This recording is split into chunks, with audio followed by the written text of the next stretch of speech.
Hello everyone, welcome to IAS point. आज हम लोग यहाँ पे देखेंगे वैश्वीकरण के कारण, राइट। तो अभी जो अपना चैप्टर चल रहा है वैश्वीकरण, उससे रिलेटेड हमने काफ़ी सारी अभी काफ़ी सारी कुछ ही बातें समझी है। बात करें तो उसकी डिफिनेशंस भी अभी ज़्यादा क्लियर नहीं हुई, बट इतना हम लोग ये तो समझ चुके हैं कि क्या क्या इसमें मेंशन करना है, क्या क्या नहीं करना। इसका मतलब यदि हम बात करें तो जैसे कि हमने देखा था कि एक कोई सेवा दे रहा है विदेशों में, ठीक है।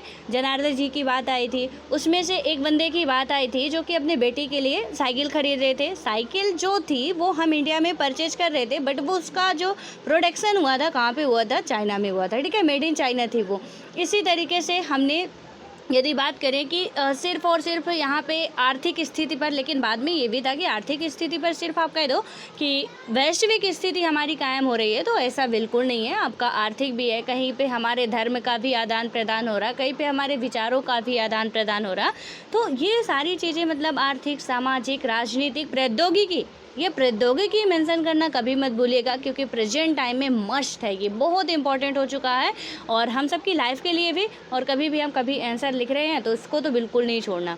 इससे तो आजकल हम बिल्कुल यहाँ से बैठे कोविड-19 की स्थिति में भी आपको पता होगा कि कैसे कोई भी मीटिंग्स वगैरह कैंसिल नहीं हुई। हम वर्चुअल मीटिंग कर रहे थे, ठीक है। कहीं पे चाहे द्विपक्षीय हो, चाहे त्रिपक्षीय हो, चाहे भारत जापान की हो, चाहे भारत अमेरिका की हो, चाहे अमेरिका श्रीलंका की हो, किसी ने भी अपना बंक नहीं मारा, सबके सब, क्योंकि हमें आपस में नहीं मिलना था। हमारी सोशल डिस्टेंसिंग कायम रही और ये सब किसकी वजह से हुआ? हमारी टेक्नोलॉजी की वजह से हुआ, ठीक है। तो इसको तो आप कभी भी नहीं भूल सकते हैं। इसका अब इस टाइम पे कितना बड़ा रोल है और आगे आने वाले टाइम में क्या हो सकता है। अभी 5G आने वाला है, तो आप सोच सकते हैं कि स्पीड भी अच्छी खासी अभी जो 4G में आपको नहीं मिल रही होगी। हालांकि 4G काफ़ी अच्छी स्पीड देता है, बट अभी भी यदि कोई दिक्कत है तो आपको 5G में वो टेक्नोलॉजी सारी प्रोवाइड कराई जाएंगी, ठीक है। उसका पूरा प्रोसेस चल रहा है। तो अब यहाँ से देखिए कि कितना इंपॉर्टेंट हो जाता है। तो वैश्वीकरण का मतलब क्या है कि सिर्फ एक चीज़ से नहीं कि हम आयात निर्यात करें सिर्फ आर्थिक स्थिति पर, उसकी नहीं, सामाजिक भी है आपका, आर्थिक भी है, सांस्कृतिक भी है, और उसके बाद प्रौद्योगिकी में भी आता है, और राजनीतिक भी आपकी वैश्वीकरण की स्थितियाँ बनती है, ठीक है। आज इसको स्टार्ट करने से पहले, इसको रीजन को स्टार्ट करने से पहले आप लोगों के लिए कुछ क्वेश्चंस है जो कि हम प्रीवियस क्लास में पढ़ चुके हैं, और मैं आशा करती हूँ कि आप में से जितने लोग सुन रहे हैं वो ज़रूर आंसर देंगे, ठीक है। सिर्फ एक बंदे के आंसर देने से कुछ नहीं होता, मैं आप सबको पढ़ा रही हूँ। सो आप सब लोग यदि कंसिस्टेंस माइंड से सुन रहे हैं तो आंसर ज़रूर दिया करिए, और ऐसा ये मान के मत वीडियो स्किप किया करिए कि फालतू का है, ठीक है। तो कोशिश करेंगे और अच्छे तरीके से आप देखेंगे रेगुलर। आपको पता है सक्सेस के पीछे सिर्फ एक ही मंत्र होता है, सिर्फ और सिर्फ हमारा होना चाहिए कंटिन्यूटी, और उसके बाद होनी चाहिए हमारी कंसिस्टेंसी। हमारा जो, यदि हम बात करें कि ध्यान जो है एक जगह केंद्रित होना चाहिए, और कंटिन्यूटी। आप कुछ भी मत बोलो, रेगुलर 1 घंटे भी बैठने की कोशिश करिए आप लोग, तो आप सक्सेस के बहुत करीब पहुंचोगे। यहाँ से यदि आप सोचोगे कि हमें करना है 10 दिन में 1 दिन कर रहे हैं, बहुत ज़्यादा पढ़ लिए, कसम से कुछ नहीं होने वाला है। लेकिन आपने थोड़ा थोड़ा एक दिन पढ़ा, थोड़ा थोड़ा पढ़ा, अच्छे से पढ़ा, तो आपका आप अपने टारगेट तक बहुत आसानी से पहुँच सकते हैं। तो कंटिन्यूटी एकदम मस्ट, ठीक है। सक्सेस के लिए आपके कोई भी काम करिए, आप पढ़ाई छोड़िए, कोई भी काम कर रहे हैं, कंटिन्यूटी बहुत ज़रूरी है। एंड आई होप कि आपको समझ में आ गए होंगे। अपने इसमें आते हैं, और यहाँ से पहला क्वेश्चन आपका क्या है। सबसे पहला क्वेश्चन है कि यूएनओ में 5 कंट्रियों को वीटो पावर मिला हुआ है, उन कंट्रियों का आपका नाम बताना है, ठीक है। यूनाइटेड नेशंस ऑर्गेनाइजेशन जो है उसमें से 5 कंट्रियों को वीटो पावर मिला है, उनका नाम आपको बताना है, क्योंकि मैं बता चुकी हूँ। उसके बाद आपको बताना है कि यूएनओ में कितने मेंबर हैं अभी प्रेजेंट टाइम पे, और जो नया ऐड हुआ है उस कंट्री का नाम क्या है, ठीक है। ये बताना है। ये मैं कुछ भी ऐसा नहीं पूछे जो मैं बता ही नहीं हूँ। अब उसके बाद एक क्वेश्चन आपका और है, थोड़ा ध्यान से सुनिएगा। ये 2015 में पूछा गया था यूपीएससी का, ठीक है। इसमें पूछा क्या गया था कि निम्नलिखित कथनों पर विचार कीजिए। आपका पहला स्टेटमेंट था कि राज्यसभा में धन विधेयक को अस्वीकार करने या संशोधित करने की कोई शक्ति निहित नहीं है। ध्यान से सुनिएगा, ये राज्यसभा लोकसभा इसकी शक्तियाँ इसमें क्या नहीं है क्या है वो हम लोग बहुत अच्छे तरीके से क्लियर कर चुके हैं। ठीक है, अब जो कंटिन्यू नहीं देख रहे हैं मैं उनके लिए कुछ नहीं कहूँगी, बट जो रेगुलर है उन्हें पता है कि हम लोग क्लियर इसे कर चुके हैं कि राज्यसभा के पास कितनी पावर है, लोकसभा के पास कितनी पावर है, राज्यसभा क्या क्या कर सकता है, इनमें दोनों में सिमिलरिटी क्या है, इनमें दोनों में विषमताएँ क्या हैं, ये चीज़ें हम लोग देख चुके हैं। ठीक है, अब ये क्वेश्चन है और आप में से जो भी अच्छे तरीके से कहीं भी पढ़े होंगे तो आसानी से कर ही लेंगे। तो पहला स्टेटमेंट आपका क्या था कि राज्यसभा में धन विधेयक को अस्वीकार करने या संशोधित करने की कोई शक्ति निहित नहीं है। ठीक है, नहीं पे थोड़ा ध्यान दीजिएगा। दूसरा है यहाँ पे कि राज्यसभा अनुदानों की मांग पर मतदान नहीं कर सकती है। राज्यसभा जो है आपकी अनुदानों की मांग पर ये क्या कर सकती है, मतदान नहीं कर सकती है। ठीक है, और तीसरा स्टेटमेंट क्या कहता है कि राज्यसभा में वार्षिक वित्तीय विवरण पर चर्चा नहीं हो सकती है, यानी कि जो राज्यसभा उसमें वार्षिक वित्तीय विवरण पर चर्चा नहीं हो सकती है। और इसमें से आपको बताना है कि कौन सा स्टेटमेंट राइट है। जो ऊपर दिए गए हैं आपका पहला ऑप्शन है केवल 1, दूसरा ऑप्शन है केवल 1 और 2, तीसरा ऑप्शन है 2 और 3 और आपका चौथा ऑप्शन है 1, 2 और 3। तो इसको थोड़ा सा अपना दिमाग लगा के आंसर दीजिएगा, क्योंकि बहुत इंपॉर्टेंट ऐसे क्वेश्चंस होते हैं और प्रीवियस ईयर के क्वेश्चन पे ही आप पहले महारत हासिल कर लीजिए ताकि पता चले।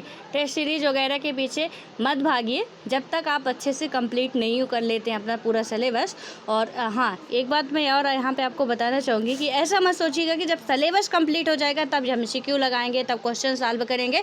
वो ज़िंदगी में नहीं होगा और आपका कभी क्वेश्चन सॉल्व करने का नंबर आएगा नहीं। ठीक है, सिलेबस कभी कंप्लीट नहीं होता। जब से आप स्टार्ट कर रहे हो, जिस टॉपिक को स्टार्ट कर रहे हो उस टॉपिक से क्वेश्चन उठाइए, प्रीवियस ईयर के, मेंस के, प्री के, जितने भी आपको जहाँ से मिल सकते हैं उसे सॉल्व करिए। वहीं पे वही आपकी सबसे अच्छी स्ट्रेटजी होगी। आप सोचेंगे कि सिलेबस कंप्लीट करने के बाद करेंगे, तो मुझे नहीं लगता ऐसा कभी टाइम आएगा। ठीक है, सो आप लोग थोड़ा सा इस पर भी ध्यान दीजिएगा। अब आते हैं इसके रीजन्स पे, और इसका मेन रीजन क्या था, वैश्वीकरण का। यहाँ पे आप देखेंगे कि वैश्वीकरण की वजह, ठीक है, क्या है, और अगर वैश्वीकरण विचार, पूंजी, वस्तु और लोगों की आवाजाही से जुड़ी परिघटना है तो शायद यह पूछना यहाँ पे क्या होगा, आपका असंगत होगा कि यहाँ से जब हम कह रहे हैं ना कि विचार या आदान प्रदान से है, तो इससे क्या होगा आपका कि हम तो कई चीज़ें सिर्फ उससे, बस ये नहीं है कि यहाँ पे वही बात आना जाना ये सब चीज़ें होगी तो वही होगा ये सारी चीज़ें। हालांकि हम लोग देखे थे, ये रीजन्स की बात हम कर चुके थे, सॉरी मिस्टेक है यहाँ पे, आप लोगों को ध्यान आ गया होगा, रीजन की बात हम लोग कर चुके हैं। ठीक है, तो इसमें से जैसे देखिए कि बर्ड फ्लू, सुनामी, तो ये वैश्विक घटनाएँ हैं, सिर्फ हमारे अंदर नहीं आ रही हैं। यदि स्वाइन फ्लू आया, कोरोना आया, तो ये वैश्विक महामारी है, हमारे देश में सिर्फ नहीं फैली है। ठीक है, तो यहाँ पे हम सबको मिल के काम करना चाहिए। और हम सब मिल कहाँ सकते हैं, मिलना तो चाहिए। हमने ये भी कह दिया कि हम सबको मिल के काम करना चाहिए, बट मिलना कहाँ चाहिए, इसके लिए प्रॉपर आपके लिए संस्थाएं बनाई गई हैं, ऑर्गेनाइजेशंस का गठन किया गया है।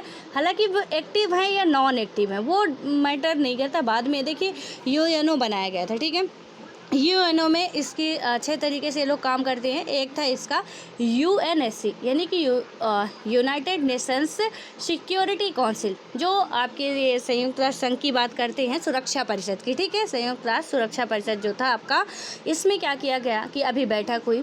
बैठक में क्या हुआ, जो अफ़गानिस्तान का मैटर चल रहा है, आपको पता होगा कि अफ़गानिस्तान में अशरफ गनी जी की जो सरकार थी वो गिर चुकी है, या कि वो अपना देश छोड़ के ही भाग चुके हैं। और क्या हुआ है कि तालिबानियों ने वहाँ पे अपना कब्जा पूर्ण रूप से कर लिया है। 16 अगस्त को पूरे तरीके से उन्होंने कर लिया है। ठीक है, कोई भी कंट्री, यहाँ पे मुद्दा ये आता है कि जब तालिबान वहाँ पे हमला कर रहे थे, कोई भी कंट्री हमें पाकिस्तान का साथ, सॉरी अफ़गानिस्तान का साथ क्यों नहीं दे रही थी।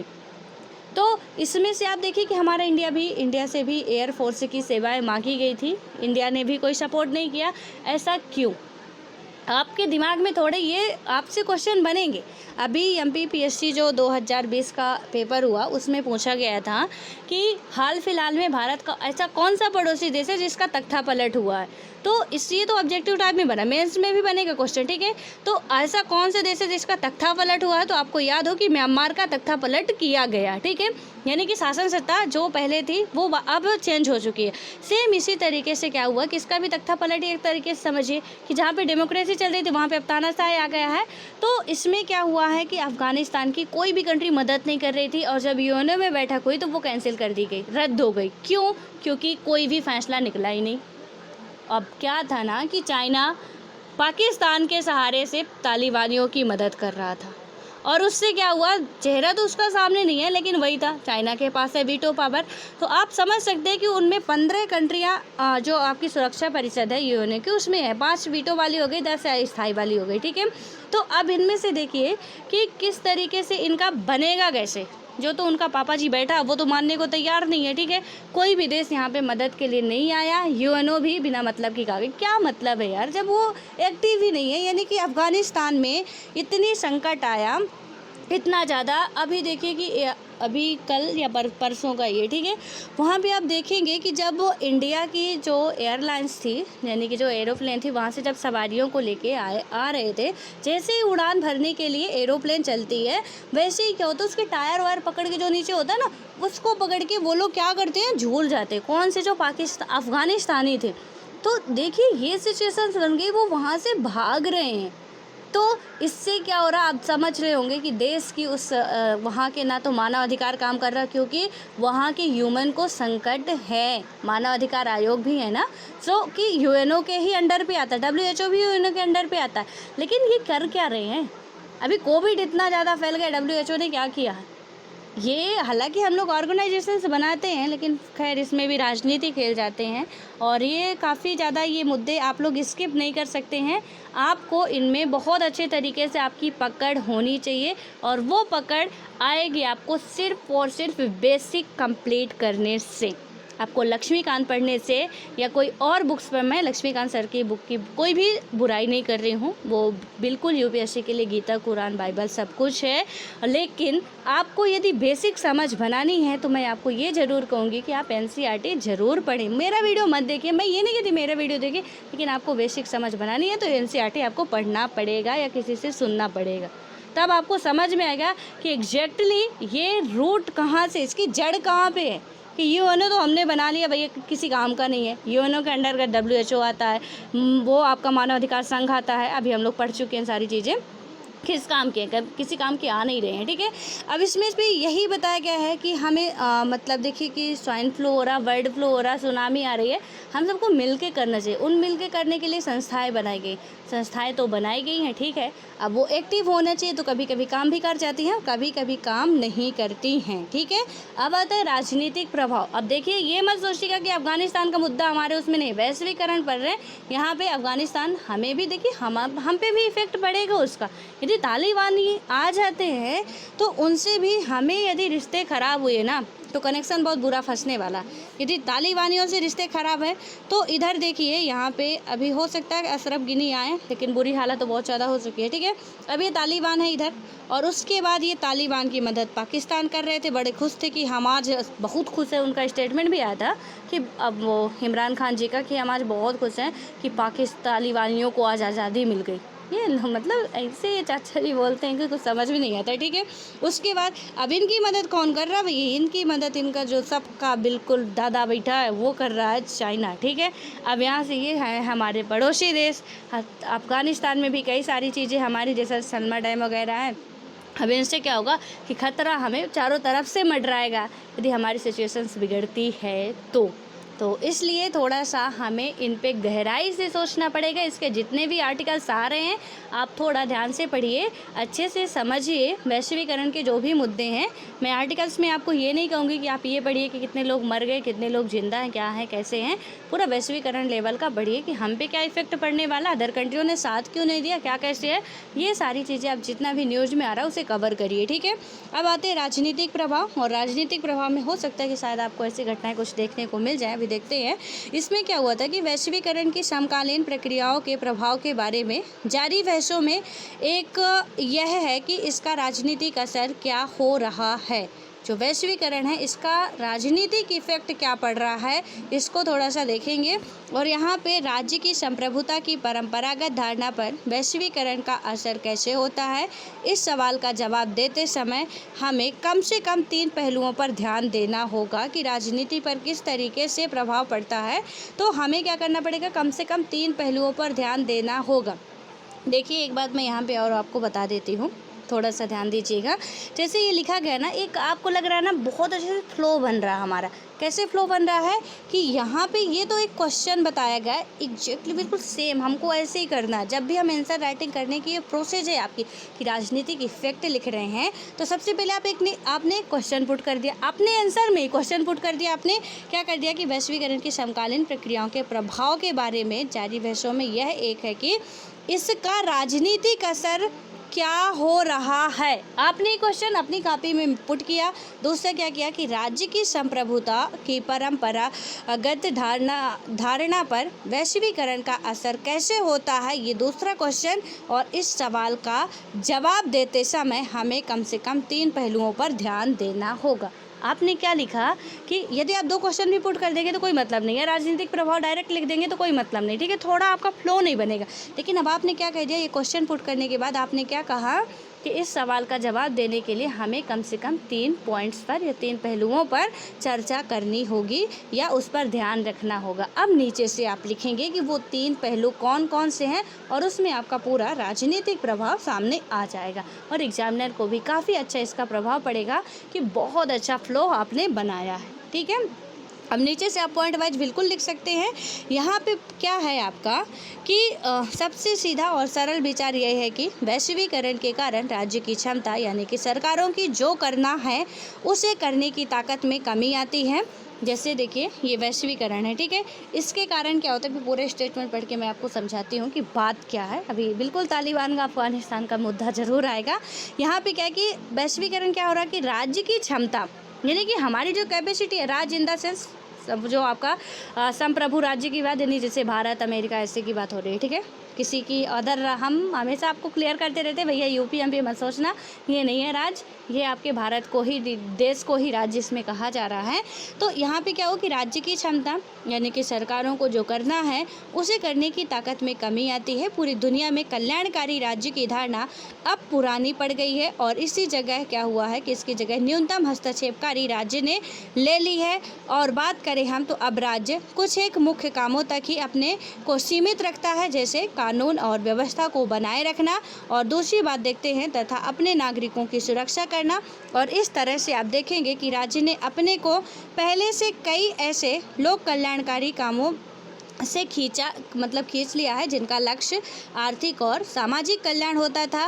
लोक कल्याणकारी राज्य की जगह अब बाजार आर्थिक और सामाजिक प्राथमिकताओं का प्रमुख निर्धारक है और पूरे विश्व में बहुराष्ट्रीय निगम अपने पैर पसार चुके हैं और उनकी क्या हो चुकी है, भूमिका बढ़ी है। और इससे सरकारों के क्या हुआ कि अपने दम पर फैसला करने की क्षमता में कमी आती है।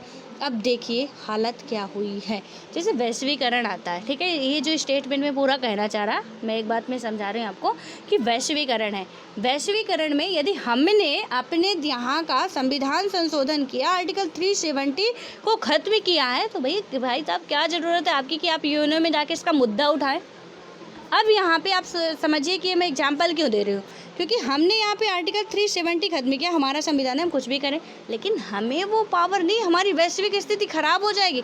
यदि हो सकता है कि हमारे सपोर्ट में या हमारे विरोध में अदर कंट्रियाँ खड़ी हो गई, तब तो दिक्कत, भले ही ये हमारा आंतरिक मामला है, लेकिन पाकिस्तान जाके यूएनओ में ये समस्या उठा के कई बार आ चुका है कि यहाँ पर वो अपना मतलब अधिग्रहण कर रहे हैं या ज़बरदस्ती वाला जो भी है, इसमें उसने कहा कि इसे जो आर्टिकल 70 उसे विशेष दर्जा दिया गया, कहीं ना कहीं उनके मानव अधिकारों का हनन हो रहा है। ऐसी कुछ दलीलों का वहाँ पे दलीलें दी गई हैं। तो इससे क्या हो रहा है कि हम जब भी कोई फैसला ले रहे हैं, जब भी कोई निर्णय ले रहे हैं, हमें सोचना पड़ता है। जैसे हम अपने घर में हैं, हमें कोई भी फैसला लेना, हम स्वतंत्र हैं, लेकिन वहीं पे आप सोचिए कि ऐसा हो कि हम जब अपने घर में फैसला ले रहे हैं, अपने घर के अंदर को किस कोने को हमें तोड़ना है, मान लीजिए घर हमारा, हमें लग रहा है कि ये कोना हमारा अच्छा नहीं लग रहा है, भाई इसे तोड़ के अपने में मिला के मतलब एक रूम बना दिया जाए। एक रूम में 4 कमरे, तो हमें लग रहा है कि वो चारों खंडों को तोड़ दिया जाए, एक ही कमरा बना दिया जाए। तो क्या होगा कि हमारा घर है, हम जिस तरीके से चाहे उस तरीके से बनाए, या तो उसे अलग करें, 4 खंडों में है तो 8 खंडों में बनाए, या तो हम उसे इकट्ठा कर लें। लेकिन अब ये बाहर क्यों जा रहा? तो यहाँ पे अब हमें रूम में जो तोड़ना है, इसको जो भी करना है, हमें क्या सोचना पड़ेगा कि भाई हम जो निर्णय ले रहे हैं ना, हमारे पड़ोसी पर उसका क्या असर पड़ेगा, या पड़ोसी कैसा उसका रिएक्शन होगा, उससे हमें सोचना पड़े। और यही सेम हो रहा है, राज्य जितने भी हैं इतनी उन्हें स्वतंत्रताएं नहीं मिली हुई हैं अंतर्राष्ट्रीय लेवल पे कि वो कुछ चीज़ों को छोड़ के, जैसे नियम कानून बनाने की बात आप छोड़िए कि आप अपने यहाँ जिस तरीके की नीड है बनाएंगे, लेकिन और चीज़ों में क्या होगा आपका कि आपको सोचना पड़ेगा कि वैश्विक लेवल पे इसका क्या असर होने वाला है।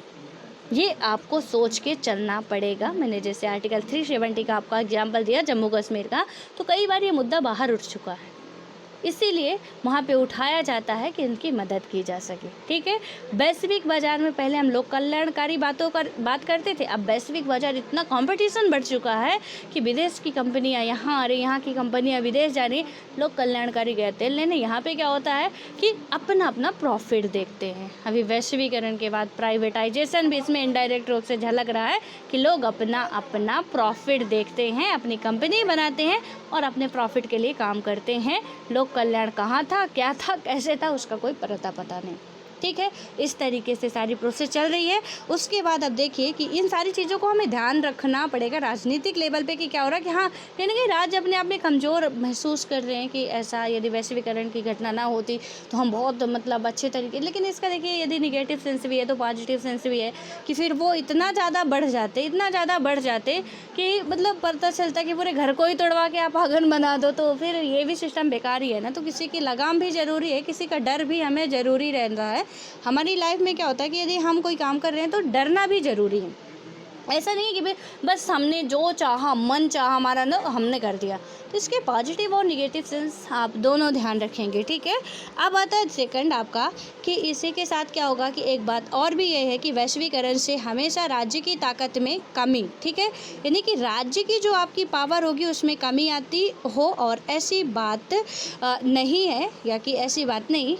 यहाँ पे देखिए आप क्या होता है कि राजनीतिक समुदाय के आधार के रूप में राज्य की प्रधानता को कोई चुनौती नहीं मिलती है, और इससे आप देखेंगे कि राज्य इस अर्थ में आज भी प्रमुख है, और विश्व की राजनीति में अब भी विभिन्न देशों के बीच मौजूद पुरानी ईर्ष्या और प्रतिद्वंदिता की दखल है। और आप देखेंगे कि राज्य कानून और अर्थव्यवस्था, राष्ट्रीय सुरक्षा जैसे अपने अनिवार्य कार्यों को पूरा कर रहे हैं, और कुछ बहुत सोच समझकर अपने कदम उन्हीं दायरों में खींच रहे हैं जहां उनकी मर्जी हो।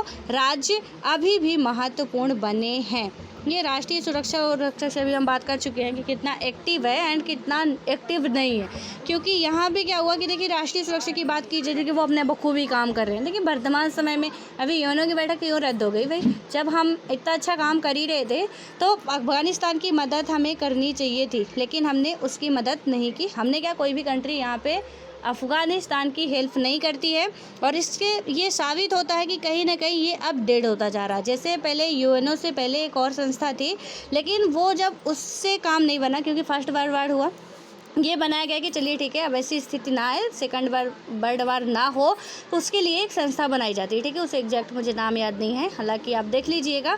इसमें से उसके बाद जब वो एक्टिव नहीं रही तो इस क्या बनाया गया, यूएनओ का गठन किया गया, जबकि सेकंड वर्ल्ड वार हो जाता है। यानी कि आप देखेंगे 1939 से लेके 1945 तक जब ये सेकंड वर्ल्ड वार होता है तो फिर लोगों को क्या लगता है कि भैया अब बदलने की ज़रूरत है, हमें कोई अलग संस्था बनानी पड़ेगी। अब अलग संस्था में आपका क्या होगा कि अलग संस्था तो आप बना देते हो, यूएनओ काफ़ी टाइम तक अच्छे तरीके से एक्टिव भी रहती है, लेकिन अब फिलहाल वही हो गया आपका, जितना भी वैश्विक लेवल पे पूरा मुद्दा थोड़ा मतलब चरमरा जाता है यार। 193 कंट्रियाँ हैं यहाँ पे यूएनओ में, और उसमें से सबकी सहमति लाना कहीं ना कहीं थोड़ा टेढ़ी कीर होती है। ठीक है, और उसके बाद आप सुरक्षा परिषद की बात करेंगे, जो कि मेन इसका काम होता है युद्ध और शांति के लिए सुरक्षा परिषद काम करती है। उसका कोई काम नहीं, आप बीमार हो, मर जाओ, कुछ भी हो जाए, कोई ये काम नहीं। सुरक्षा परिषद का क्या है, युद्ध और शांति के लिए काम करता है, जितने भी देश हैं उनमें बहाली लाने के लिए काम करता है। ठीक है, अब इसमें से भी उसमें भी खरा नहीं उतर पा रहा है बेचारा, 15 देश इसमें हैं, 15 कंट्रियाँ इसमें शामिल है। मैंने बताया 5 वीटो वाली हैं यानी स्थायी, 10 अस्थायी है, ठीक है। अब इनमें से ये भी कहीं ना कहीं नॉन एक्टिव होती हमें दिख रही है, लेकिन इसके लिए ये सारी चीज़ें है कि बनाया जा रहा है आपका, और अच्छे तरीके से लोग इसमें बताया गया कि काम भी कर रहे हैं, और राज्य कहीं ना कहीं अभी भी महत्वपूर्ण बने हुए हैं, बट हमें जहाँ पे ज़रूरत होती वो मिल नहीं पाती।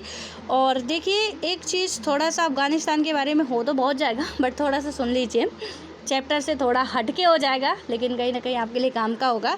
देखिए क्या होता है कि हम मदद भी करें तो किसकी करें। मान लीजिए कि आपको बहुत ज़्यादा संकट है, बहुत ही ज़्यादा आपको संकट है, लेकिन आप भाई क्या करोगे कि कम से कम थोड़ी बहुत तो आप में एबिलिटी होनी चाहिए कि आप अपनी सुरक्षा कर सको, तो हम भी जाएंगे कि भाई आप कुछ कर रहे हो, कुछ हम कर देते।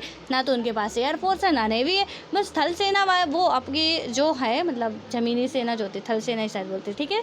तो आर्मी है आपके पास, वो भी ढंग की नहीं है, ठीक है।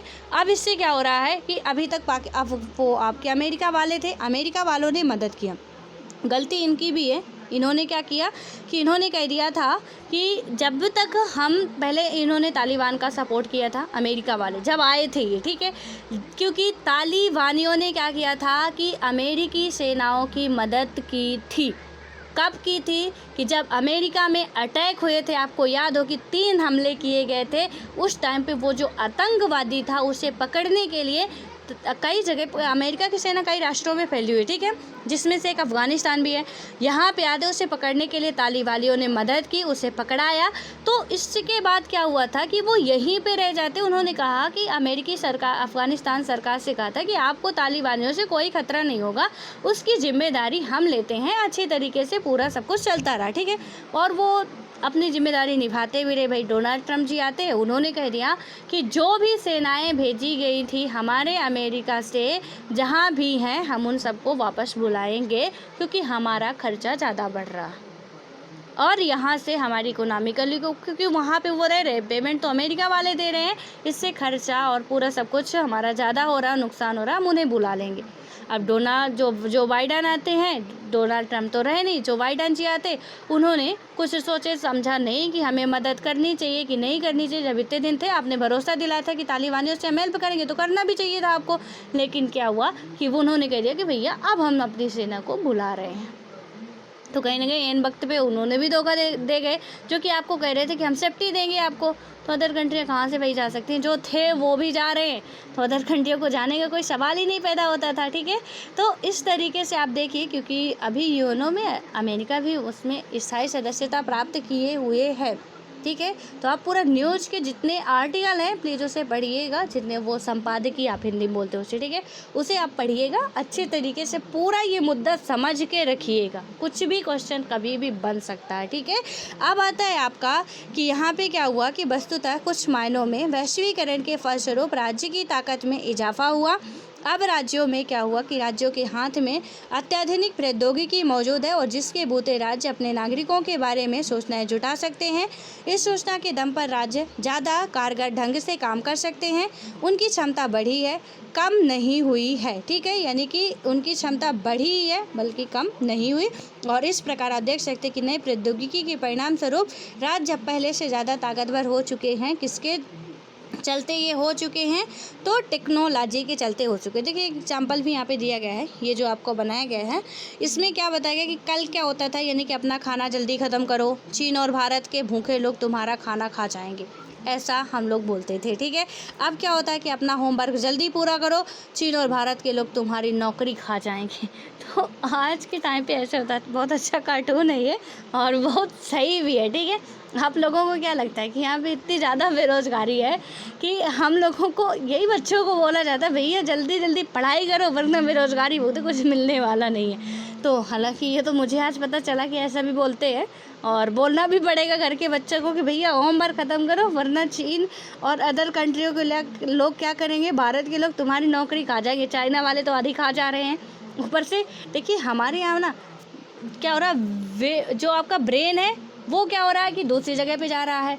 यहाँ पे ब्रेन ड्रेन हो रहा है, यानी कि ब्रेन हमारा दूसरी जगह पे कैसे जा रहा है। देखिए बहुत से डॉक्टर होते हैं हमारे यहाँ पे, बनते यहाँ पे हैं, पढ़ाई यहाँ पे करते हैं, सब कुछ होता है, ठीक है। बहुत से इंजीनियर होते हैं, बहुत टैलेंटेड होते हैं, साइंटिस्ट होते हैं। उनको जिस तरीके से वो उनका मतलब टैलेंट होता है, उस तरीके से हमारे भारत वाले उतना दे नहीं पाते। और क्या होता है कि वो अपनी सेवाएं, अपने दिमाग का इस्तेमाल कहाँ करते हैं, जाके दूसरी जगह करते हैं, वहाँ की चीज़ों को बढ़ाते हैं, वहाँ की इकोनॉमी पर उनका असर पड़ता है। हमारे यहाँ के थे, लेकिन हमारे यहाँ का ब्रेन कहाँ चला गया, उधर चला गया दूसरी कंट्री पे बहुत अच्छा खासा हो रहा है। इसी तरह आज हर एक देश में क्या हो चुका है, टेक्नोलॉजी इतनी आगे बढ़ चुकी है कि लोग यहाँ पे मतलब होड़ लगा चुके। पहले तो ठीक था कि भैया खाना खा लो, वरना भारत और चीन वाले खा जाएंगे, भूखे बैठे तुम्हारा ले जाएंगे। आज हो गया है कि होमवर्क कर लो वरना नौकरी जाने वाली है, कौन ले जाएगा। या तो कुछ भारत के ही भूखे बैठे ले जाएंगे, या तो कुछ आपके बैठे हैं विदेशों वाले, और चाइना का भी इसमें बताया गया है। तो इसमें क्या है कि वो आपकी क्या खा जाएंगे, नौकरी खा जाएंगे। आप सब लोग किसके लिए कर रहे हो, नौकरी के लिए इतनी मेहनत कर रहे हो। अदरवाइज ना कौन चाहता भैया इतनी किताबें पढ़ना, एनसीईआरटी पढ़ो, लक्ष्मीकांत पढ़ो, माजिद हुसैन पढ़ो, डीडी वसु पढ़ो, पता नहीं क्या क्या पढ़ो यार, मतलब दिमाग पंचड़ा हो जाता है। लेकिन हम पढ़ते हैं, हमें नौकरी चाहिए। हमें पता कंपटीशन इतना टफ है, जहाँ पे और 712 सीटों के लिए कम से कम नहीं तो 6 लाख बंदे पे क्या करते, फॉर्म फिल करते। 712 सीटों के लिए, अभी एमपी में 300 कुछ सीटें थी, उसके लिए कितने फॉर्म फिल हुए थे, उसके लिए 3 लाख प्लस फॉर्म फिल किए गए थे। देखिए बेरोजगारी ये है कि 300 ही सीटों को भरना है, 273 या 300 कुछ सीटें थी, और उसके लिए 3 लाख फॉर्म भरे गए थे। तो इस तरीके की सिचुएशंस बन रही है, तो अब हमें आगे बढ़ने की ज़रूरत है। तो राजनीतिक प्रभाव में आप लोग समझ चुके हैं कि एक तरीके से क्या है कि कहीं ना कहीं थोड़ा कुछ मामलों में फ़ैसला लेने के लिए हम आज़ाद स्वतंत्र नहीं हो पाते हैं, ठीक है। लेकिन कुछ मामलों में क्या है कि हम स्वतंत्र हो भी जाते हैं। और कुछ स्थिति में बात किया जाए तो राज्यों को प्राथमिकताएं भी दी गई हैं, बट ज़्यादा इसमें मतलब यही है कि फिर वैश्विक लेवल पे आपको सबकी सुननी पड़ेगी, सबको माननी पड़ेगी। होता है ना कि इंडिया ने ये किया तो उसने वो कहा, अफ़गानिस्तान ने इतनी आलोचना की, पाकिस्तान ने इतनी तारीफ़ की, हालांकि पाकिस्तान का भी तारीफ़ करते। देखिए क्या होता है कि राजनीति में विपक्षी पार्टी और दुश्मन कंट्री कभी आपकी तारीफ़ नहीं कर सकती है भैया, उनसे बहुत कुछ सीखने को मिलता है। जब भी वो क्रिटिसाइज़ करते हैं हमें, तो हमें गलतियाँ नज़र आती हैं, क्योंकि जब हम ज़्यादा गलती करते नहीं तो वो खोद के गलती निकालते, ढूंढ के गलती निकालते हैं। और जब ऐसा करते हैं तो हमें लगता, फिर हमें समझ में आता कि हमें इससे भी सुधारना चाहिए था। ये नहीं कि हम उससे जाके लड़ जाएं, भिड़ जाएं, हमें ये लगता है कि हमें इससे भी क्या करना चाहिए था, कहीं ना कहीं सुधार कर लेनी चाहिए थी, तो हम उस पर भी सुधार कर लेते। सीधा सिंपल सा है कि कुत्ते भौंकते रहते, हाथी अपने चाल पे ही चलता है। तो लोगों का कहना काम है, और कहना भी ज़रूरी है। आपको पता हो कि डेमोक्रेसी हम लोग पढ़े हैं, और डेमोक्रेसी में ये है कि जब तक कोई कहेगा नहीं तो वो तानाशाह तब्दील होने में टाइम लगेगा नहीं, तो सोच समझ के काम करना पड़ता है। तो ये हुआ राजनीतिक प्रभाव। मिनट लगेगा। अब हो गया आर्थिक प्रभाव। आर्थिक प्रभाव की बात करें, यहाँ पे हम आर्थिक प्रभाव की बात करते हैं यदि, तो इसको देखेंगे कि वैश्विक लेवल पे क्या हो रहा है। सॉरी, यहाँ पे दीदी का बेटा है, और मोबाइल के लिए आप समझ सकते हैं कि बच्चे कितने उत्सुक होते हैं, ठीक है। तो अब यहाँ पे उनको मिनट चाहिए, कितने मिनट हो रहे हैं, मतलब कब मोबाइल खाली होने वाला है, तो डिस्टर्ब हुआ हो तो सॉरी। अब यहाँ पे आते खैर अपने पॉइंट पे, आर्थिक प्रभाव पे, ठीक है। अब इसमें क्या है कि वैश्वीकरण के आर्थिक पहलू के बारे में क्या होगा कि सब कुछ भले ही नहीं जाना जा सके, लेकिन यह कहा जा सकता है कि वैश्वीकरण को लेकर जारी बहसों का बड़ा हिस्सा और इस बहस की दिशा इसी पहलू से संबंधित है। यानी कि देखिए कि वैश्वीकरण के जो आर्थिक पहलू के बारे में, इसमें भले ही कुछ ज़्यादा एग्जैक्ट सटीक आपको कुछ ना पता हो, लेकिन ये आप कह सकते हो कि वैश्वीकरण को लेकर जारी जो भी बहसें होती है उसका सबसे बड़ा मुद्दा यही होता है, ठीक है। इसी दिशा से संबंधित, किससे, आर्थिक लेवल से। अब क्या होता है कि इस समस्या का एक पक्ष तो ये है कि आर्थिक वैश्वीकरण को कैसे परिभाषित किया जाए, और जैसे ही आर्थिक वैश्वीकरण का उल्लेख होता है, हमारा ध्यान अंतर्राष्ट्रीय मुद्रा कोष, विश्व व्यापार संगठन जैसी अंतर्राष्ट्रीय संस्थाओं में, यानी कि संस्थाओं तथा विश्व भर में आर्थिक नीतियों के निर्धारण में इनके द्वारा निभाई गई भूमिका पर जाता है। और हालांकि वैश्वीकरण को इतने संकीर्ण नज़रिए से नहीं देखा जाना चाहिए। देखिए, आर्थिक लेवल पे आपको पता है कि हमारी कुछ संस्थाएं बनाई गई हैं। आईएमएफ सेकंड वर्ल्ड वार के बाद बनाई गई थी, स्थापना की गई थी इसकी, ठीक है। और उसके बाद आपका क्या हुआ था, वर्ल्ड बैंक आता है। इसकी भी स्थापना आपने कब कर दी थी, ये जो वर्ल्ड बैंक था इसकी भी स्थापना हमने 1945 में कर दी थी। तो इनको भी आपको याद रखना है। ये भी वैश्विक लेवल पे हमें कर्ज की ज़रूरत पड़ती है, और हमें कर्ज कौन देता है, यही देते हैं, ठीक है। इनका हेडक्वार्टर वगैरह आपका कहाँ है, तो वाशिंगटन डीसी में, दोनों का ही है आपका जो वर्ल्ड बैंक है और आईएमएफ है।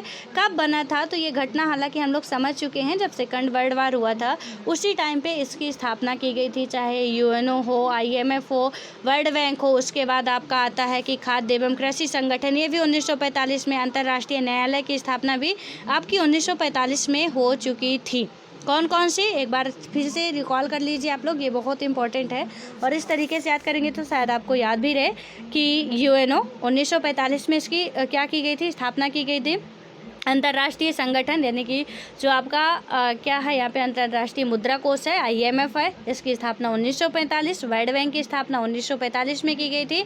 और एफएओ यानी कि आप बात करें कि खाद्य एवं कृषि संगठन जो है, इसकी स्थापना भी 1945 में की गई थी। और अंतर्राष्ट्रीय न्यायालय, इसकी स्थापना भी 1945 में कर दी जाती है, ठीक है। तो इसको भी आप नोट कर लीजिए, आपके लिए ही फ़ायदेमंद होगा। अब यहाँ पे देखिए होता क्या है कि हमारी जो ये नज़र जाती है ना कि वर्ल्ड बैंक भाई क्या कर रहा है, आईएमएफ क्या कर रहा है, हम यहाँ पे वित्तीय संकट से जूझ रहे हैं, वो क्या कर रहा है, अभी हम कह रहे हैं डब्ल्यूएचओ क्या कर रहा है, हम स्वास्थ्य संकट से जूझ रहे हैं, उसी तरीके से वर्ल्ड बैंक क्या कर रहा है। जब आर्थिक स्थिति पे आते हैं तो ये थोड़ा सा सोचना कहीं ना कहीं बहुत छोटा सा इसमें बताया गया कि हो जाता है।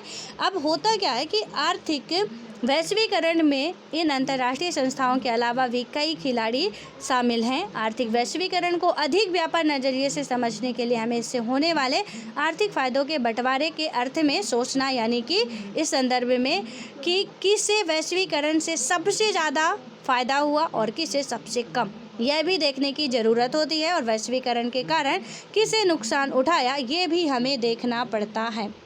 देखिए, आर्थिक नज़रिए की हम बेशक बात करेंगे, लेकिन यहाँ पे हम बात कैसे करेंगे कि फ़ायदा किससे सबसे ज़्यादा हो रहा है। वैश्वीकरण पे हम कह रहे हैं कि चाइना हर जगह पे छाया हुआ, ऑब्वियसली किसे फ़ायदा हो रहा है, आर्थिक स्थिति इसकी बहुत अच्छी हो रही। एक टाइम था कि जब चाइना अपने यहाँ पे जितनी चीज़ें थी, प्रोडक्ट वहीं पर बनाना था। जैसे आत्मनिर्भर अभी हम भारत की बात कर रहे थे, वैसे आत्मनिर्भर चाइना भी बात कर रहा था, ठीक है। यानी कि चाइना का जो वैश्विक मुद्राएँ थी वो बहुत कम थी, उसके पास कुछ नहीं था। लेकिन एक टाइम बाद जब उसे पता चला कि हमें विश्व में अपनी यदि जगह बनानी है तो वैश्विक संबंध हमें आर्थिक लेवल पर सुधारने होंगे। और आज यदि बात करें कि आर्थिक स्थिति में सबसे आगे कौन सी कंट्री है, तो वो आता है आपका चाइना। और यदि हम सैन्य स्थिति की बात करें कि सबसे बेहतर कौन सी कंट्री है, वो आती है यूएसए। तो यहाँ से यूएसए हो गया, चाइना, ठीक है। ये आर्थिक लेवल पे प्रेजेंट टाइम पे बहुत आगे है। वो देखिए, खिलौने हो गए, साइकिल की अभी हमने बात की थी ना, मतलब जो कि टिकाऊ कम है, दिखाऊ ज़्यादा है। यानी कि दिखता बहुत प्यारा सा, बहुत अच्छा सा है, टिकाऊ चलता बिल्कुल नहीं है, वो होता मेड इन चाइना। कि टिकाऊ बहुत, मतलब टिकाऊ बहुत ही कम है, दिखाऊ बहुत ज़्यादा है। ऐसे दिखेगा आपको, वाह यार, देख के ही आदमी अट्रैक्ट हो जाता है, कितना सुंदर है, कितना खूबसूरत है, 2 दिन भी चले पर हम लेंगे इससे। और क्या होता है, हमने लिया और पता चला कि मतलब घर तक पहुंच जाए सही सलामत, वही बहुत बड़ी बात है। घर तक तो पहुंच गया, 2-4 दिन चल जाए, वही बहुत बड़ी बात है। वो बिगड़ जाएगा तो बना तो यहाँ है नहीं, उसका बनने की कोई चांस भी नहीं रहते। चल भाई यार, क्या था, सस्ता भी है, फेंको वहाँ, काम ख़त्म करो, क्या दिक्कत है। तो वो सस्ता भी होता है, टिकाऊ कम होता है, दिखाऊँ बहुत ज़्यादा होता है, बहुत जल्दी अट्रैक्ट कर लेता है चाइना माना में। देखिए, हम लोग घर में क्या होता है, आज की जनरेशन में क्या हो गया, हम सब में यही सिचुएशंस हो गई है। हम लोग करते क्या हैं भैया कि जैसे स्टील की पहले वो होता है तांबे की थाली, तांबे कांसे की थाली पे लोग खाना खाते थे, पानी पीते थे। अब हम लोगों का ट्रेंड क्या है भैया, फाइबर की थाली पे ही खाएंगे। देखिए, डिनर सेट आते हैं, पता नहीं कौन कौन से सेट आ रहे हैं, वहाँ पे हम लोग के जो मग हो रहे हैं चाय पीने के लिए, काफ़ी पीने के लिए, उसके बाद आपके जो भी मतलब जितनी चीज़ें आपकी प्लेट वगैरह फाइबर की आ रही हैं।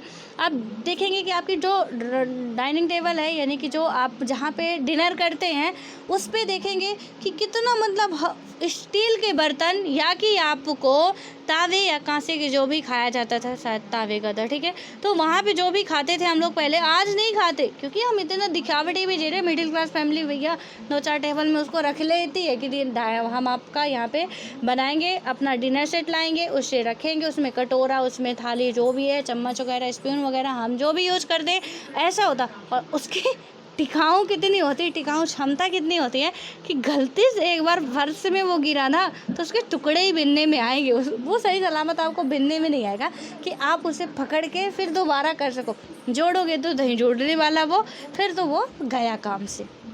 कुछ तो फाइबर ऐसे कि वहाँ पे आप रख दिए उसे 2-4-10 महीने रख दिए कि कभी मेहमान आएंगे तो खोलेंगे, तब तक पता चला कि वो तो उनके तो रखे रखे टुकड़े हो गए। तो अब ऐसे सामान आते हैं, सस्ते होते, ज़्यादा महंगे नहीं होते, और जितना ही मतलब 100 फीस बहुत होते हैं, बहुत ज़्यादा शोभा बढ़ाते हैं हमारे घर की। लेकिन वही है कि एक बार ये फर्श पे गिरते हैं ना तो दोबारा हमारे हाथ में वो सीधा नहीं आता, उसके टुकड़े ज़रूर बिन लेते हैं हम लोग, फिर वही रद्दी पे ही जाता है।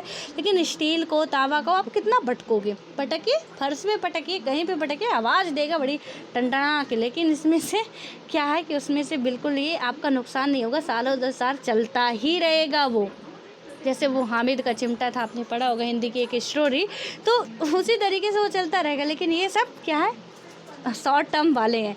तो इसलिए यहाँ पे ये भी है कि आप थोड़ा ये देखिए कि फ़ायदा किसे हो रहा, और ऑब्वियस ये सब करके वो बहुत फ़ायदा कमा रहा है। वैश्विक लेवल पे आर्थिक स्थिति इसकी बहुत मजबूत है, इसी वजह से कि ये अपना मतलब प्रोडक्ट इस तरीके से कुछ बना रहा। हम लोग मजबूती देते हैं, हम लोग सब कुछ देते हैं, हमारे में क्वालिटी उतनी नहीं, लोगों को अट्रैक्ट ही नहीं कर पाता। और आजकल दिखावटी की दुनिया, यहाँ पे हमारे पास क्वालिटी कम हो बट दिखावटी ज़्यादा होनी ज़रूरी होती है। फेस आप देखिएगा ना, हम लोग इंसान को ही देखिए क्या करते हैं, कोई अच्छा खूबसूरत दिख रहा है तो हम क्या करेंगे, वाह यार उसके अंदर भले ही बहुत गंदगी भरी हो। हालांकि इंसान सब अच्छे होते हैं, बट बहुत से इंसान आपने भी देखा होगा, आपके भी लाइफ में ऐसे मिले होंगे कि चेहरा तो इतना खूबसूरत कि मन करता आंखें ना हटाए, भगवान इसे फुर्सत से बनाया होगा। लेकिन हम लोग क्या करते हैं, और उसकी तरफ बहुत आसानी से, बहुत जल्दी खिंच के चले जाते हैं। वो हमसे ना भी बोले ना तो हम लाख कोशिश करेंगे कि या अल्लाह, हे भगवान, कुछ भी कर लो, इससे हमारी एक बार तो बात करा दो, क्योंकि इसकी खूबसूरत इतनी प्यारी है। लेकिन जब वो बोलते हैं ना, उसके मुँह से आवाज़ जब निकलती है, तब हमें समझ में आता है कि हे भगवान, अब इससे पीछा छुड़ा दो तो बहुत अच्छा होगा, बदसूरत ही अच्छी थी, खूबसूरत वाली तो साइड हटा दो। तो यहाँ से हम लोग भी क्या करते हैं, ये साइकोलॉजी रीजन है, हम बहुत जल्दी अट्रैक्ट हो जाते हैं। किसी भी अच्छी चीज़ को देखें हम बहुत जल्दी, चाहे वो इंसान हो चाहे कुछ भी हो, कपड़े ही अच्छा दिखा, बहुत जल्दी उसके अंदर की क्वालिटी नहीं पता क्या। जबकि ऐसा नहीं है, सबको भगवान ने बनाया, बदसूरत इंसान का दिल इतना प्यारा होता है, इतना अच्छा इंसान वो होता है कि कसम से वैसे इंसान मिल नहीं सकता। उनमें से भी कुछ बुरे कुछ अच्छे होते हैं, तो हम क्या करते हैं, हम उन्हें ज़रूर से ज़रूर कहीं ना कहीं उनकी इंसल्ट कर ही देंगे। कोई ठेंगा मिल गया, कोई को मतलब कोई छोटा मिल गया हमें, हम उसे पता नहीं कैसे कैसे घटिया घटिया, जैसे मैंने वो क्या ठेंगा बोल, ठीक है, मतलब कैसे कैसे घटिया घटिया वर्ड बोलते हैं, उन पर हंसते हैं, कमेंट करते हैं, जबकि पता नहीं है कि उन पर क्या गुजरती होगी, क्या बीतती होगी। और वहीं पर कोई अच्छी खासी पर्सनालिटी वाला बंदा दिख गया, बंदी दिख गई, तो वाह यार, आँखें फटी की फटी रह जाती है। हम सब की, कितने भी आप अच्छे हो ना, मैं खुद बोल रही हूँ, मैं अभी आपको बता रही हूँ ना, हम सब के साथ यही होता है। भले ही बाद में हो कि चलो नहीं, हम इससे भी करेंगे, उससे भी करेंगे, ये वो दुनिया बढ़ेगा, बट पहला जो अट्रैक्शन बनता है, सबसे पहला दिखावटी का ही बनता है। वो आपने सुना होगा, जो दिखता वही बिकता है, वो चाइना पे बहुत फिट बैठता है, ठीक है। यहाँ पे कुछ ऐसा ही रीजन चल रहा। अब क्या हुआ यहाँ पे, और इसमें तभी हमें देखना कि फ़ायदा किसे हो रहा, नुकसान किसे हो रहा, कितना क्या हो रहा, डेवलपिंग कंट्री को ज़्यादा फ़ायदा हो रहा है या डेवलप कंट्री को ज़्यादा फ़ायदा हो रहा है। हालांकि आप समझ चुके होंगे फ़ायदा कैसे हो रहा है, किसको हो रहा है। अब देखिए कि अमूमन जिस प्रक्रिया को आर्थिक वैश्वीकरण कहा जाता है, उसमें दुनिया के विभिन्न देशों के बीच आर्थिक प्रवाह तेज हो जाता है, और कुछ आर्थिक प्रवाह सुरक्षा से होते हैं, जबकि क्या होता है कि कुछ अंतर्राष्ट्रीय संस्थाओं और ताकतवर देशों द्वारा जबरन लादे जाते हैं। कुछ तो हम खुद मर्जी से करते हैं, कुछ हम पे क्या होता है कि कुछ संगठन ने हम पे लाद दिया। जैसे कि IMF ने कहा था, भैया कर्जा चाहिए हो तो तुम्हें 3 बात माननी पड़ेगी। अब 3 बात हमें माननी पड़ेगी। तो फिर वही है कि उस टाइम पे चाइना कर्जा नहीं दे पा रहा था ना इतना। देखिए अभी हम बताएं कि थोड़ा सा इसको आगे पढ़ लेते हैं। यहाँ पे क्या हुआ था कि अंतर्राष्ट्रीय संस्थाओं और ताकतवर देशों द्वारा जबरन लादे जाते हैं। जैसा कि हमने अध्याय की शुरुआत में ही बात कर ली थी कि ये प्रवाह कई किस्म के हो सकते हैं, जैसे वस्तुओं, पूंजी, जनता और विचारों का प्रवाह। वैश्वीकरण के चलते पूरी दुनिया में वस्तुओं के व्यापार में इजाफा हुआ है। और उसके बाद आप देखेंगे यहाँ पे कि अलग अलग देश अपने यहाँ होने वाले आयात पर प्रतिबंध लगाते थे, लेकिन अब ये प्रतिबंध कम हो गए हैं। और ठीक इसी तरह क्या हुआ कि दुनिया भर में पूंजी की आवाजाही पर अब कहीं कम प्रतिबंध हैं। और व्यापार की जो व्यापारिक धरातल पर इसका अर्थ यह हुआ कि धनी देशों के निवेशकर्ता अपना धन अपने देश की जगह कहीं और निवेश कर सकते हैं, खासकर विकासशील देशों में जहां उन्हें ज़्यादा मुनाफा होगा। कौन से विकसित देश जो हैं वो विकासशील देशों में या विकसित देशों में अपना यदि व्यापार लगाते हैं उन्हें मुनाफा ज़्यादा होगा, क्योंकि उनके पास वो चीज़ डेवलप नहीं है। उसके बाद क्या होगा कि अब विचारों के सामने राष्ट्र की सीमाओं की बाधा नहीं रही और उनका प्रवाह आबाद हो चुका है। इंटरनेट और कंप्यूटर से जुड़ी सेवाओं का विस्तार इसका एक उदाहरण है। और लेकिन क्या हुआ कि वैश्वीकरण के कारण जिस सीमा तक वस्तुओं और पूंजी का प्रवाह बढ़ा है उस सीमा तक लोगों की आवाजाही नहीं बढ़ सकी है, क्योंकि इंटरनेट के जरिए ही हमारा काम हो जा रहा है। ठीक है, तो यही से हम सारे काम घर बैठे ही कर ले रहे हैं। हम भी आपको पढ़ा रहे, कहीं जा रहे हैं, घर बैठे ही आपको पढ़ा रहे हैं। ठीक है, सारी सुविधाएं हमें घर पे ही मिल रही है, तो इससे आवाजाही तो ऑब्वियस है कि कम हुई है। और देखिए यहाँ पे क्या हुआ है कि लेकिन इससे आप जो भी इसका उदाहरण है कि यहाँ पे हम जितना भी कर रहे हैं कि वो है आपका आवाजाही में थोड़ा सा हमें हुआ इंटरनेट और जो भी आपका कंप्यूटर से जुड़ी सेवाओं का विस्तार, इसका आप देख सकते हैं अच्छा खासा एग्जाम्पल है। लोगों की आवाजाही क्या है, थोड़ा सा आप देख सकते हैं कि कम हुई है। विकसित देश क्या कर रहे हैं कि अपनी वीज़ा नीति के जरिए अपनी अंतर्राष्ट्रीय सीमाओं को बड़ी सतर्कता से अवैध बनाए रखते हैं, ताकि दूसरे देशों के नागरिक विकसित देशों में आकर कहीं उनके नागरिकों की नौकरी क्या करें, नौकरी धंधे में हथियार न दें। देखिए H1 वीज़ा की अभी बात आई थी, अमेरिका ने इसे बंद करने की बात की थी। ये क्या होता है, यहाँ पे क्या हुआ था कि मान लीजिए कि हम जा रहे हैं कहाँ पे, व्यापार करने। ठीक है, हमने यहाँ हमें अच्छा नहीं मिला, हम कहीं गए दूसरी जगह पे, वहाँ पे गए तो उनकी औकात नहीं कि हमें मार के भगा दें। कुछ भी हो जाए ना, इतनी तो हिम्मत नहीं है, इसीलिए ये सारे संगठन वगैरह बनाए जाते हैं। वो मार के हमें भगा नहीं सकते हैं, हम बढ़िया वेल मेंटेन पूरी जो प्रोसेस है पूरा करके जा रहे हैं। तो इसके लिए यहाँ पर पहले चलता था कि यदि आप जाना चाहते हो तो H1 वीज़ा बनवाइए, जाइए वहाँ पर व्यापार वगैरह करिए, अपना मौज से रहिए। लेकिन अमेरिका डोनाल्ड ट्रंप जी को क्या लगा कि भैया हमारे यहाँ के लोगों की नौकरी खा रहे हो आप, तो उन्होंने क्या किया, बंद कर दिया। हमारे यहाँ पे देखिए कि इंडिया पे बहुत से चाइना के लोग आके काम कर रहे हैं, बहुत से पाकिस्तान के लोग आके काम कर रहे हैं, बहुत से अमेरिका के लोग आके काम कर रहे हैं, बहुत से कनाडा के लोग आके काम कर रहे हैं। तो हम क्या करेंगे कि हमने तो अभी खुली छूट दे रखी है कि भैया आओ अपना व्यापार स्थापित करो और अच्छे तरीके से अपना काम करो। लेकिन हमें समझ में आया कि ये तो हमारे लोगों की, यहाँ की जनता ही भूखी मरने लगी उनके पीछे, कि वो मतलब सारा ले जा रहे हैं ना, उनके पास दिमाग भी ज़्यादा, सब कुछ काम भी अच्छा कर रहे हैं, लोग उनके पीछे भाग रहे। अब क्या हुआ कि आधी जनता तो यहाँ की बेरोजगार हो चुकी है। देश हमारा था, हम अपने देश में बेरोजगार है क्योंकि हमने दूसरे देश वालों को रोजगार दे दिया है। तो इससे क्या होगा कि इसको रोकने के लिए लोग क्या करते हैं कि फिर वीज़ाओं पर प्रतिबंध लगाते हैं। जो भी आने जाने की प्रोसेस होती है, जो भी उनके तरीके होते हैं, उन पे क्या करते हैं, प्रतिबंध लगाते हैं। वजह क्या होती है यहाँ पे, वजह सिर्फ इतनी होती है कि नौकरी धंधे जो भी वहाँ के लोग हैं, मूल निवासी है, कि उनका ना छिन जाए। ठीक है, अब उसके बाद क्या होता है कि वैश्वीकरण के परिणामों पर सोचते हुए हमें इस बात पर ध्यान रखना चाहिए कि हर जगह एक समान नीति अपना लेने का मतलब यह नहीं होता कि हर जगह परिणाम भी आपके समान होंगे। और वैश्वीकरण के कारण क्या होता है कि दुनिया के अलग अलग हिस्सों में सरकारों ने क्या किया कि एक साथ आर्थिक नीतियों को अपनाया है, और लेकिन विश्व के विभिन्न भागों में इसके परिणाम बहुत अलग अलग हुए हैं। यहाँ भी हमें सर्वसामान्य निष्कर्ष निकालने के बजाय संदर्भ विशेष पर ध्यान देना होगा। ठीक है, तो यहाँ पे ओवरऑल कंक्लूजन निकालने की वजह कि बस हम कह दें कि चलो ओवरऑल मैं कंक्लूजन आपको बता रही हूँ कि वैश्वीकरण का मतलब है कि आप अपने प्रोडक्ट का दूसरे कंट्री पे ले जाके बेचिए, दूसरे वाले हमारे में बेचे, ये नहीं कह सकते हो आप। ठीक है, कि यहाँ से सीधे इसकी पूरी प्रोसेस समझिए आप लोग कि किस तरीके से, क्योंकि सिर्फ और सिर्फ हमारा प्रोडक्ट ही आर्थिक लेवल का हिस्सा नहीं है, हम अपना दिमाग भी दे रहे हैं, वहाँ से भी हमें आय मिल रही है। तो ये सिर्फ हम अपनी कंपनी में काम कर रहे हैं, वो भी हम सेवा दे रहे हैं, तो उससे भी तो इकोनॉमिकली हमें स्ट्रांग बना रहा ना, हमारी जीडीपी पे उसका प्रभाव पड़ रहा है। तो हमारी पड़े या अदर कंट्री पे पड़े, आपने पढ़ा होगा कि यहाँ का नागरिक विदेश में जाके यदि काम कर रहा है तो जीडीपी में किसके ऐड होगा, भारत का नागरिक या भारत का राजदूत विदेशों में काम कर रहा है, किसकी जीडीपी में ऐड होगा। ये सारी चीज़ें हमें देखनी पड़ेगी। और जीडीपी का एक फंडा समझ लीजिए आप लोग, ज़्यादा तो इकोनॉमिक्स मुझे नहीं आती, लेकिन थोड़ा सा इतना मैं समझा सकती हूँ आपको कि जैसे मान लीजिए जीडीपी की बात होती है ना, जीडीपी का मतलब सीधे से क्या है कि आपकी यहाँ की जो भी भारतीय सीमा के अंदर जो भी चीज़ें अंतिम उत्पाद जितनी भी होती हैं वो सब कुछ आपकी जीडीपी में इंक्लूड होती हैं, ठीक है। जो भी हो रहा, जो भी आपकी समुद्र तल से जितनी भी आपकी आंतरिक सीमा है, ठीक है, वहाँ से 12 नॉटिकल मील तक लिया जाता है, तो वो पूरी आपकी जीडीपी में इंक्लूड होनी है कि यहाँ के अंदर जो भी आप रह के काम कर रहे हो।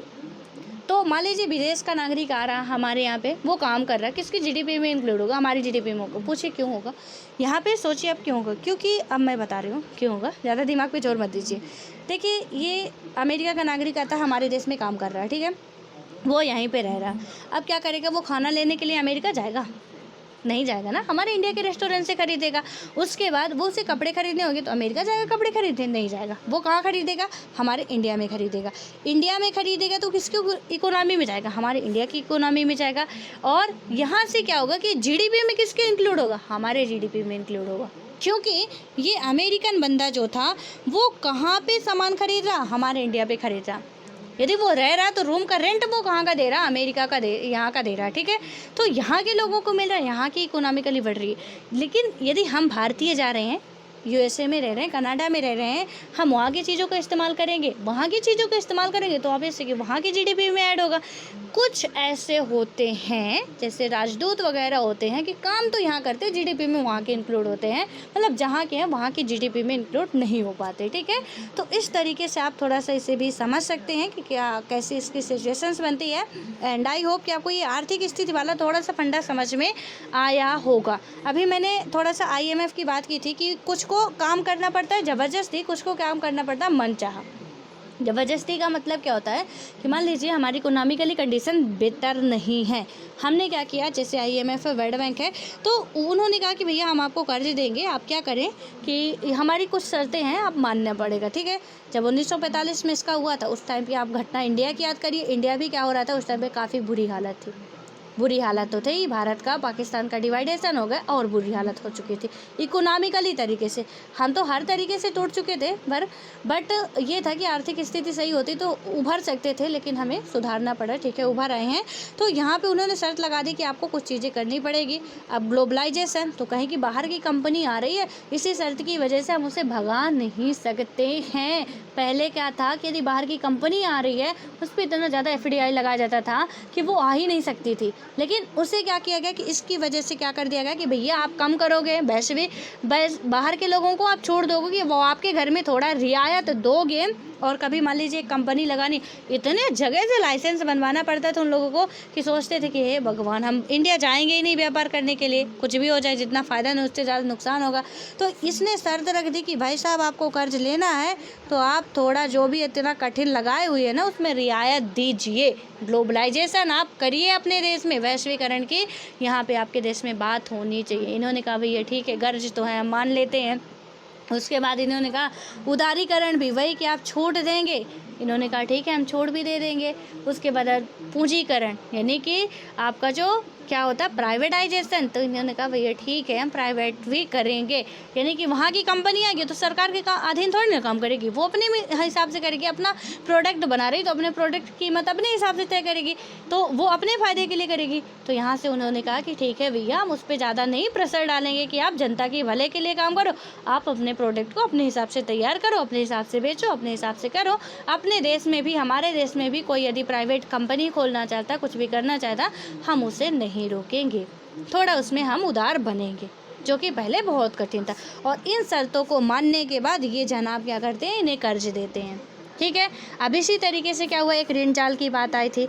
अब ऋण जाल में आप देखेंगे कि चाइना की यही है, इसी का फ़ायदा उठा रहा है अदर कंट्रियों को ऋण लेना, जो कि चाइना बहुत आसानी से बिना किसी शर्त के दे देता, भैया ले जाओ ले जाओ ले जाओ, जिससे लेना सब ले जाओ, नहीं लेना ना तो जा कहता कि आपके यहाँ पे इतनी अच्छी जगह, यहाँ पे तो आपको बहुत अच्छे अच्छे पोर्ट वगैरह बनवाना चाहिए था, यहाँ पे तो बहुत अच्छी एयरपोर्ट बन सकती है, यहाँ पे तो बहुत अच्छा टूरिस्ट बन सकता है, टूरिस्ट में बन सकते हैं। अब क्या हुआ कि लोगों को लगे यार भाव कितना अच्छा आइडिया दे रहा, और पैसे की बोलेंगे यार पैसा नहीं है, तो चाइना बोलता है अरे दिक्कत क्या है ना, हम दे रहे हैं, आप फिर हमारा कभी भी दे दीजिएगा।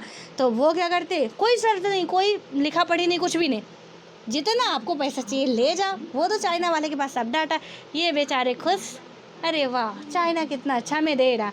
और चाइना ऐसे ऐसे करके ना ऋण जाल के उसमें आपका पाकिस्तान को फंसा लिया, आपका हम्बनटोटा श्रीलंका का जो बंदरगाह था बनवाया उसे, उसके बाद खुद ले लिया कि भैया दे दो अब हमें। ग्वादर बंदरगाह पाकिस्तान का था, उसे कहा 94 साल के लिए लीज पे ले लिया, पहले बनवाया, अब कहा कि ये हमारे अधीन है 94 साल तक, उसके बाद करना जो करना हो। पाकिस्तान के पास इतनी हिम्मत नहीं उसे लौटा लेगा, ठीक है। तो इस तरीके से ये जनाब कर रहे हैं, क्योंकि अब कोई भी कंट्री यदि IMF या वर्ल्ड बैंक में लेने जा रही है तो उसके लिए तो इतनी बड़ी शर्तें रख दे रहे हो, ये तो बिना शर्त के कर्जा दे रहा। चाइना की ऋण जाल आया था, हो सकता है मेंस में भी क्वेश्चन पूछा जाए, तो विजन की मैगजीन में या आप न्यूज़पेपर भी डेली पढ़ेंगे तो वहाँ से मिल जाएगी। थोड़ा इन बातों पे ध्यान दिया करिए कि इनकी पॉलिसी क्या चल रही है, ठीक है। अब उसके बाद कि ये पूरा वैश्विक लेवल पे आर्थिक स्थिति जो देख रहे हैं ना उसका ही है, ठीक है। अब क्या होता है कि आर्थिक जो वैश्वीकरण के कारण पूरे विश्व में जमानत बढ़ी, यानी कि जनमत बढ़ी, बड़ी गहराई से बढ़ गया। और आर्थिक वैश्वीकरण के कारण क्या हुआ कि सरकारें आपकी जो थी वो क्या हो चुकी यहाँ पे कि इनकी जिम्मेदारियों से अपने हाथ खींच रही हैं, और इसमें सामाजिक न्याय के से क्या हुआ कि सरोकार करने वाले लोग चिंतित हैं। और इनका कहना भी क्या है कि आर्थिक वैश्वीकरण से क्या हुआ है कि आबादी के एक बड़े छोटे तबके को क्या हुआ है कि फ़ायदा होगा, और जबकि नौकरी और जन कल्याण यानी कि शिक्षा, स्वास्थ्य, सफाई या साफ सफाई सुविधा ये जो थी, तो क्या होगा कि इनके लिए सरकार पर आश्रित रहने वाले लोग बदहाल हो जाएंगे यदि ऐसी सिचुएशंस बनती है। और उसके बाद क्या होगा कि सामाजिक न्याय के पक्षधर इस बात पर जोर देते हैं कि कुछ संस्थानिक उपाय किए जाने चाहिए, या कहें कि सामाजिक सुरक्षा कवच तैयार करना चाहिए या किया जाना चाहिए, ताकि क्या हो कि लोग आर्थिक रूप से कमज़ोर हैं और उन पर वैश्वीकरण के दुष्प्रभावों को कम किया जा सके। और दुनिया में अनेक आप देखेंगे कि आंदोलनों को मान्यता भी मिली है, जैसे सामाजिक सुरक्षा कवच की बात व्यवहारिक है और इतना भर उपाय पर्याप्त नहीं होगा आपका। और ऐसे आंदोलनों के लिए आपको क्या करना पड़ेगा कि ऐसे आंदोलनों ने बलपूर्वक किए जा रहे हैं और वैश्वीकरण को रोकने की आवाज़ लगाई है, क्योंकि क्या होगा कि इससे गरीब देश आर्थिक रूप से बर्बादी की कगार पर पहुंच जाएंगे। और ख़ासकर आपका क्या होगा कि इन देशों के गरीब लोग एकदम बदहाल हो जाएंगे। और कुछ अर्थशास्त्रियों ने ये भी माना है यहाँ पे कि आर्थिक वैश्वीकरण को विश्व का पुनः उपनिवेशीकरण कहा जा रहा है। तो इसमें ये ठीक भी है यार कि देखिए हम वैश्वीकरण कर रहे हैं। अभी मैंने इंडिया का एग्जांपल दिया कि LPG आ गए, उसमें से देखिए कि कितनी मतलब सिचुएशंस क्या ख़राब हो रही है। आप लोग कल्याण की बात ही नहीं कर रहे, प्राइवेट वाला करेगा, प्राइवेट वाले से क्या मतलब, वो इतना खर्चा कर रहा है, हमारे फ़ायदे के लिए बात करेगा कि अपने फ़ायदे के लिए बात करेगा। आम जनता लेना है तो लो, नहीं लेना है तो नहीं लो, ठीक है। तो वो इसे उस हिसाब से काम करेगा। उसके बाद आप वैश्वीकरण की बात कर रहे हो, वो लोग भी आ रहे हैं तो अपने हिसाब से काम करेंगे ना। इससे हो सकता है कि वहाँ की स्थानीय जो जनता है ना वो बर्बादी के कगार पे ना आ जाए। और इसको ध्यान देने के लिए इस पर विचार करने की बहुत बड़ी ज़रूरत यहाँ पे सामने आती है। अब इसके बाद क्या होता है कि आर्थिक जो वैश्वीकरण की आपको समस्या यहाँ पे दिख रही है कि आर्थिक वैश्वीकरण की प्रक्रियाओं के समर्थकों का क्या तर्क है कि इससे समृद्धि बढ़ती है, खुलेआम, और यहाँ पे क्या होता है कि खुलेपन के कारण ज़्यादा से ज़्यादा आबादी की खुशहाली बढ़ती है, व्यापार की बढ़ती से हर देश को अपना बेहतर कर दिखाने का मौका मिलता है और इससे पूरी दुनिया का फ़ायदा होगा। और इन लोगों का कहना ये भी है, जो उसके समर्थक हैं, ये कहते हैं कि काफ़ी अच्छा है ये। और यहाँ पे ये भी कहते हैं कि आर्थिक वैश्वीकरण अपरिहार्य है, यानी कि बहुत इंपॉर्टेंट ये है। और इतिहास की धारा को अवरुद्ध करना कोई बुद्धिमानी नहीं है। और वैश्वीकरण के मध्यम मार्गी समर्थकों का कहना है कि वैश्वीकरण ने चुनौतियाँ पेश की हैं, यानी कि जो मिडिल पाथ में है, ना तो इधर के हैं ना कोई उधर के। एक तो कह रहे हैं कि ये बेकार है, रद्द दिया, बिल्कुल कह दिया इन्होंने कि उपनिवेशवाद को आप फिर से जन्म दे रहे हैं, जैसे पहले पुर्तगाल वगैरह क्या थे हमारे यहाँ राज्य करते, हमें डुबो देते। दूसरी तरफ वो कह रहे हैं कि बहुत अच्छा है, लेकिन मिडिल पाथ वाले कह रहे हैं कि हमें थोड़ा इसमें क्या करना है, सजग और सचेत होकर पूरी बुद्धिमत्ता से इसका सामना किया जाना चाहिए। और बहरहाल क्या होगा कि इस बात से इनकार नहीं किया जा सकता है कि पारंपरिक या पारस्परिक निर्भरता की रफ्तार अब तेज हो चली है और वैश्वीकरण के फलस्वरूप विश्व के विभिन्न भागों में सरकार, व्यवसाय तथा लोगों के बीच जुड़ाव बढ़ा है। तो वैश्वीकरण के बारे में जब भी कभी पूछा जाएगा, आपको भी मिडिल पाथ अपनाते हुए पहले आप उसका पॉजिटिव सेंस लिखेंगे, फिर निगेटिव सेंस लिखेंगे, देन यानी कि उसके समर्थक की बात और उसके जो विरोध में उनकी बात लिखेंगे कि एक तो कह रहा बहुत अच्छा, लेकिन एक कह रहा भैया उपनिवेशवाद को फिर से आप जन्म दे रहे हो, गरीब देश बर्बाद हो जाएगा, लोक कल्याण की बात नहीं हो रही वहाँ पे वैश्वीकरण में। लेकिन मिडिल पाथ वाला कह रहा है ठीक है यार, जो भी है सही चल रहा, चलना भी चाहिए, थोड़ा हमें उसको जो भी सामना हो रहा ना तो वो ज़रूरी भी है, लेकिन उसका हमें बुद्धिमत्ता से सामना करना चाहिए कि ना तो हमारा देश बर्बाद हो, ना तो उनका कुछ नुकसान हो, और ऐसे काम किया जाए कि हमारे बीच के संबंध भी बने रहें और बेहतर हम लोग अपना जीवन यापन भी करते रहें। तो हमें फिर आप बाद में ये बात रखनी पड़ेगी कि हम क्या सोचते हैं, ठीक है। तो अब यहाँ पे आता है सांस्कृतिक प्रभाव, राजनीतिक और आर्थिक समझ चुके हैं।